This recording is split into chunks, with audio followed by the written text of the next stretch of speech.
Let's talk about a paradox. The very tools we're building to make us smarter, faster, and more productive might be doing the exact opposite. We're going to dive into how our relentless drive for efficiency, powered by AI, could be systematically weakening our own intelligence. So let me ask you a question. What if I told you that every single time you use an AI to write an email, to summarize a dense report, or to brainstorm an idea, you're not just saving time?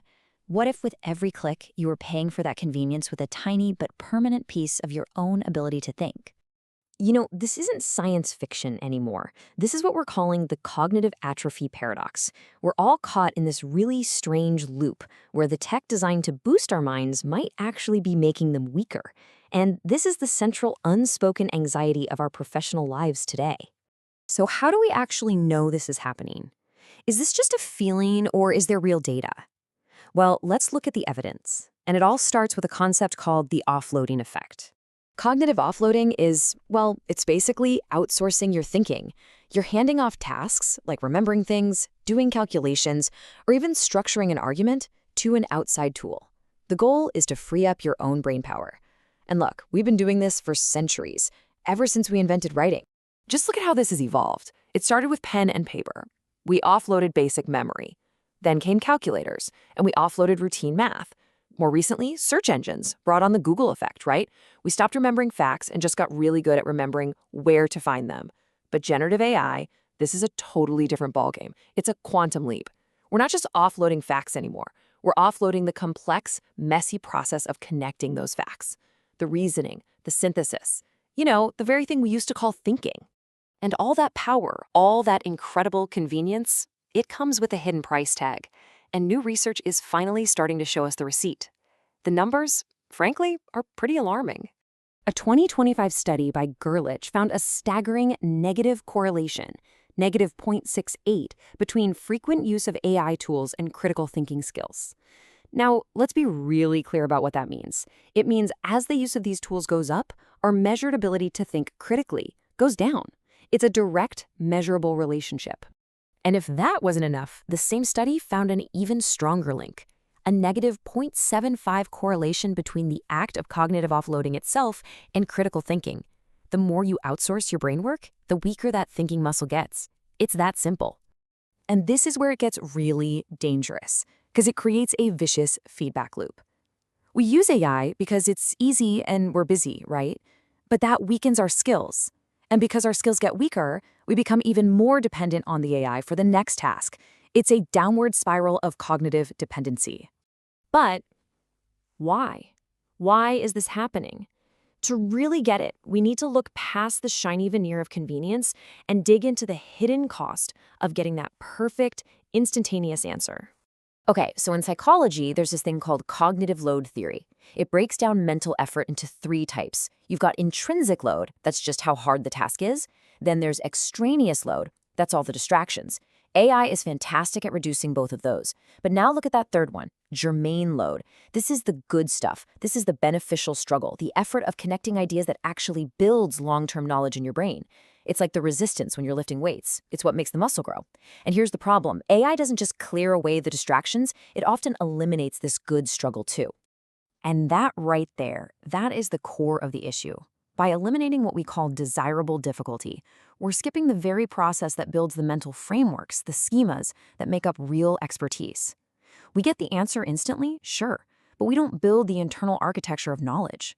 It's like being handed a fish every day instead of learning how to fish. But we're talking about our own minds here.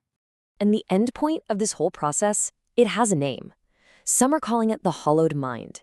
It's this really dangerous state of dependency where you feel incredibly smart because you have this powerful tool at your fingertips, but your own personal ability has actually withered away. You start to mistake access for ability. But hold on, it's not that simple. This doesn't mean AI is universally bad for thinking. The effect is actually, well, it's a paradox. It hits novices and experts in completely different ways. Researchers call this the expertise duality. So here's how it splits. For a novice, AI acts as a leveler. It provides a scaffold, a structure that lets them perform a task they otherwise couldn't. This is awesome for short-term results. But the big risk is that they never learn to build the scaffold themselves. They become dependent. For an expert, though, it's a completely different story. For them, AI is an amplifier. They already have the deep knowledge to guide the AI, to spot its mistakes, to challenge it, and to weave its outputs into their own sophisticated thinking. For them, it becomes a true neocortical partner. And we have hard data on this. A huge study from Harvard and BCG found that, yeah, AI boosted the performance of less skilled consultants on routine work. But, and this is the kicker, on complex, tricky tasks where the AI was sometimes wrong, their performance actually dropped by 19%. Why? Because the experts knew when to ignore the AI. They used their own judgment to override the machine. And get this, the experts reported putting in more mental effort when using AI, not less, because they were actively managing the tool. So what does this all mean for you and me? It means these simple advice to just use AI less is totally wrong. The real challenge and the real opportunity is much more interesting. It's about achieving what some are calling cognitive sovereignty. The solution is not to become a Luddite and pretend these incredibly powerful tools don't exist. No way. The solution is to fundamentally shift your relationship with them. It's about going from being a passive user to an active, critical governor of your technology. And this is the end goal: cognitive sovereignty. It's about maintaining your intellectual independence. It means you are in charge of the tool, not the other way around. You use it to augment your thinking, not to replace it. Okay, so how do we actually do that? How do we use these tools without falling into the dependency trap? Let's get practical. Here is a 4-step protocol for fortifying your mind in the age of AI. 4 clear steps. Step 1, build the foundation first. Always. Do the hard work of learning yourself before you ask AI for help. Read the original report before you ask for a summary. Step 2, use the AI as a sparring partner, not as an oracle. Argue with it, challenge its answers, force it to justify itself. If it gives you a strategy, ask it to poke holes in that same strategy. Step 3, shift your role from production to supervision. Your job is no longer to write the first draft. Your new, more valuable job is to be the editor-in-chief, the final quality control for the AI's output. And finally, step 4, schedule deliberate analog deep work. Block out time in your calendar for cognitively demanding tasks and completely ban AI from that session. You have to keep lifting the mental weights yourself if you want to stay strong. This quote really just sums it all up perfectly. Our challenge is to make sure that AI empowers us, the individuals, to cope with complexity rather than just coping on our behalf. So I'm going to leave you with this one thought.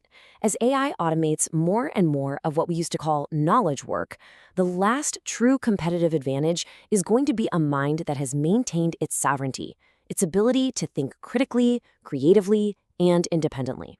The question is no longer if you use AI, but how. So, are you building a fortified mind, or are you letting it become a hollowed one?